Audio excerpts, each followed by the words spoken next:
En Italie, la mort d'une jeune étudiante tuée par son ancien petit ami provoque une onde de choc depuis un mois.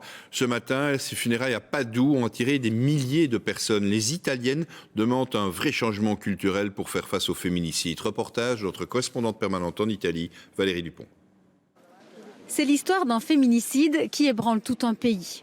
Désormais, l'Italie entière connaît le visage et l'histoire de Giulia Cecchettin, cette étudiante de 22 ans poignardée par son ancien petit ami et retrouvée morte dans un sous-bois.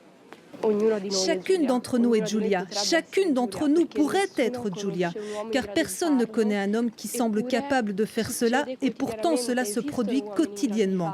Et donc nous devons tous y réfléchir.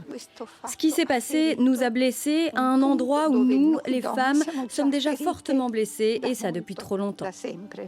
À Padoue, 8000 personnes sont venues assister aux funérailles retransmises en direct à la télévision.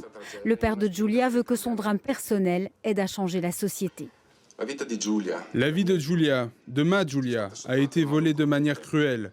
Mais sa mort peut et doit devenir le point de non-retour pour mettre fin à cette terrible plaie de la violence sur les femmes.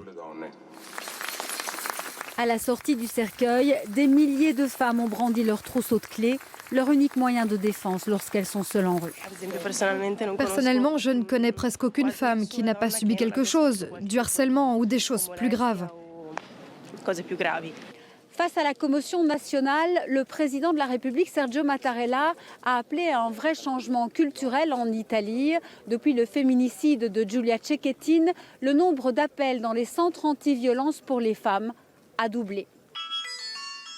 Depuis 30 ans à Padoue, ce centre aide et accueille les femmes victimes de violences. Ici, les appels ont triplé, car généralement nous en recevons 3 par jour en moyenne et en 10 jours nous en avons reçu 86. Désormais, les racines patriarcales de la société italienne sont mises en discussion un peu partout. Le féminicide de Giulia a ouvert les yeux à la société qui ne reconnaissait pas les racines historiques et culturelles de la violence sur les femmes.